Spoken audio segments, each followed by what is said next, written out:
Diputado de Morena Juan Ramiro Robledo Ruiz frena tremenda traición al pueblo de México. Alejandro Moreno, que llegó a representar 3 partidos, nunca mencionó estos puntos que todo México debe saber en reforma política electoral. Sin más que decir, empecemos. Reconozco desde aquí a los priistas, a los panistas, a los perredistas, a los de Movimiento Ciudadano que hemos dado la batalla en el Congreso.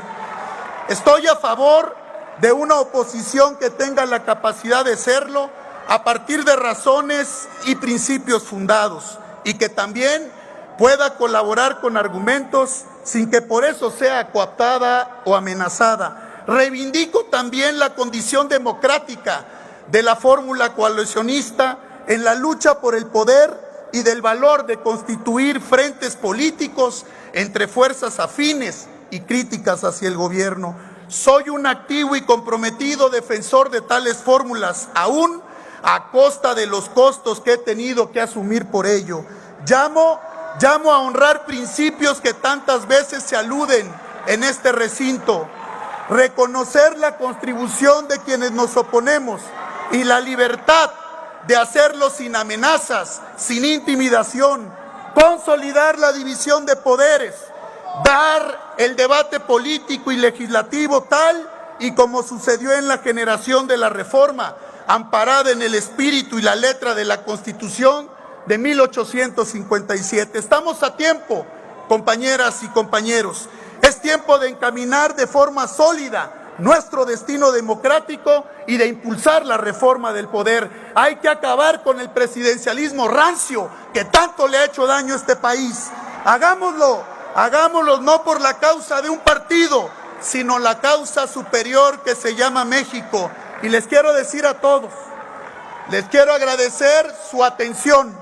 Y aquí les dejo un gran pensamiento de la gran escritora española. Cuando el poder pierde los estribos, lo épico termina por ser patético, compañeros. Muchas gracias y es cuanto. 3 comisiones hubimos de formular un dictamen que no es el que iba a venir a esta tribuna. Había otro proyecto de dictamen que se frustró. Tenía 7 puntos de aproximación para el consenso entre los diferentes grupos parlamentarios. 7 puntos. ¿Por qué llegamos con este dictamen? Porque de antemano ese consenso se frustró. Ya no era posible hablar de reducir no a 300 sino a 400, nada más el tamaño de esta Cámara. Ya no era posible subsumir parcialmente, paulatinamente las funciones de los soples al gran órgano nacional electoral que hoy todavía pervive y que en esta propuesta iba a resultar muy favorecido. En un momento más voy a tratar de explicar a qué me refiero, porque la razón por la cual se haya concluido en proponer la iniciativa del titular del Ejecutivo es doble. Uno, porque en él confluyen, en contra o a favor, en diferentes aspectos, todas las demás iniciativas constitucionales y reglamentarias que se habían presentado hasta la fecha en que empezamos a trabajar en las 3 comisiones. Desde luego. Segundo, porque las de un poder constitucional alterno a este y porque era una propuesta integral. ¿Qué decía la exposición de motivos que se toman como fundamentos del dictamen? Bueno, que hay cosas fundamentales todavía por corregir en el sistema electoral constitucional del país, que en cualquier momento hay oportunidad para modificar las reglas del arbitraje electoral en un país como México, que así como es necesario que haya consenso cualitativo para que pueda pasar una reforma constitucional, así basta con que uno o varios de los participantes que ponga en juego, que ponga en jaque las reglas del arbitraje, sea suficiente para ponerlo en la mesa y ponerse a discutir. Por eso estamos aquí. ¿Por qué no llegamos a otros consensos? Cuando de antemano hay una rotunda negativa, ya no es posible caminar por ahí. Entonces, ¿qué es lo que se necesita? Bueno, que el país entero, a través de este debate, a través de los medios de comunicación, conozca en qué consistían las 4 o 5 propuestas fundamentales de la iniciativa del Ejecutivo. Miren, una importantísima, la línea toral, se dijo aquí al principio por la diputada Sánchez. Se trata de volver republicano el proceso electoral. ¿Y cuál es la cualidad central de lo republicano?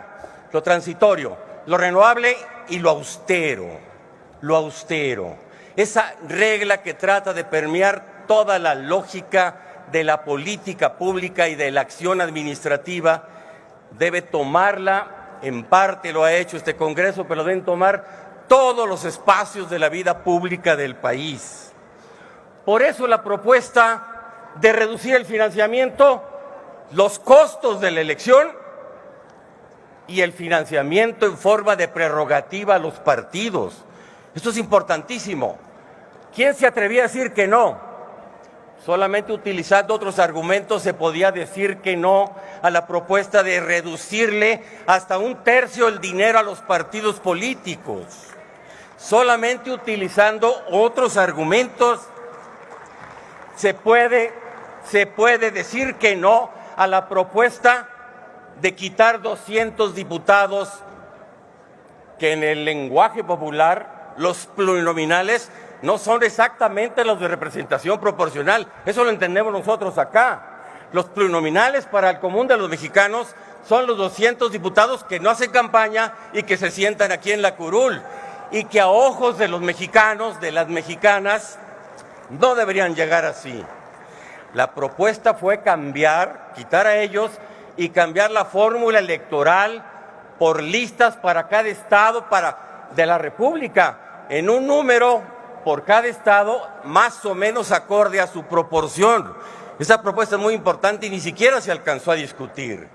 Era la manera de quitar la sobrerepresentación, era la manera desde luego de reducir la Cámara y era la manera de poner a hacer campaña a los diputados de lista, a los candidatos que ahora tendrían que salir todos en conjunto a competir contra los demás de los otros partidos porque ya nadie iba a hacer campaña por ellos. Eso no se le pudimos explicar a México. Aquí sabemos en qué consistía, pero no se pudo decir allá porque la consigna fue tratar de confundir la credencial de elector con el INE, que son cosas distintas. Pues la gente, muchísima gente pensó que se trataba de quitar la credencial de elector. Eso no es así y eso se aclara en el dictamen. Eso se aclara perfectamente en el dictamen. Miren ustedes, a cambio de haber reducido hasta casi 1/3 el dinero de los partidos, el planteamiento era una fórmula mucho más democrática, casi 0 campañas de tierra, casi 0 campañas de reparto propaganda y a la televisión y al radio, en tiempos más extensos, quitándole al INE sus tiempos que utiliza para otras cosas y dejándoselo a los partidos políticos. Dinero por tiempo en radio y televisión, no lo cambiaron. De veras que le hubiéramos dado un abono a la democracia en México. Una forma electoral nueva, sí. Una Cámara más pequeña, sí. Congreso de los Estados más pequeños, sí. Ayuntamientos también. Austeridad republicana era el centro de la propuesta principal. A ver, ¿qué fue lo que causó escozor afuera? No tanto lo del INE. La fórmula para elegir consejeros. Bajarlo de 11 a 7 no era tanto el problema. Si una propuesta tan atrevida como que la elección fuera en la calle para los consejeros. Pero saben ustedes que eso no es ningún pecado mortal. Caray, la propuesta era blindar esa campaña para que no se metieran ni partidos, ni medios de comunicación, ni gobierno, ni iglesia, ni cuerpos militares, ni organizaciones intermedias, ni nadie, a debatir al radio y a la televisión los candidatos propuestos por los 3 partidos constitucionales. y si 20 les parecía